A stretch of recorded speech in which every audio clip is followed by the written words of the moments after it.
बातमी आहे मालेगावातून। मालेगावात पोस्टल मतदानापासून शेकडो कर्मचारी वंचित राहिलेत।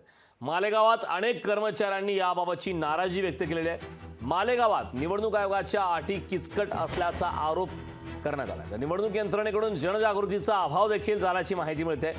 मालेगाव धुळे लोकसभा निवडणुकीच्या पार्श्वभूमीवर आज पोस्टल मतदान आहे। मतदानाच्या दिवशी कर्तव्य बजावणारे नांदगाव, कळवण, चांदवड, येवला, निफाड, दिंडोरी, मालेगाव, भाई येथील पोलीस अधिकारी कर्मचाऱ्यांसाठी आज पोस्टल मतदानाची प्रक्रिया पार पडत आहे। यात कुठेतरी निवडणूक यंत्रणेकडून जनजागृतीचा अभाव बघावयास मिळतोय। मालेगावमध्ये जवळपास 400 पोलीस अधिकारी कर्मचारी कार्यरत असून त्यातील 144 जणांचीच नावं मतदार यादीत असल्याने मतदानाचा टक्का घसरणार असल्याचे दिसते।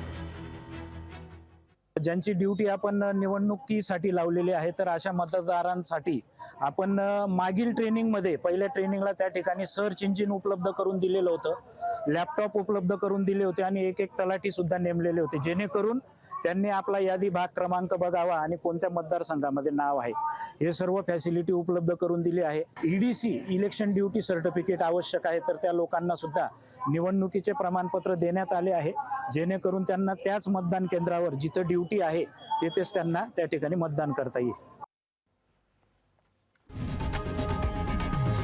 लोकशाही मराठी ऐका, पहा, जागरूक रहा।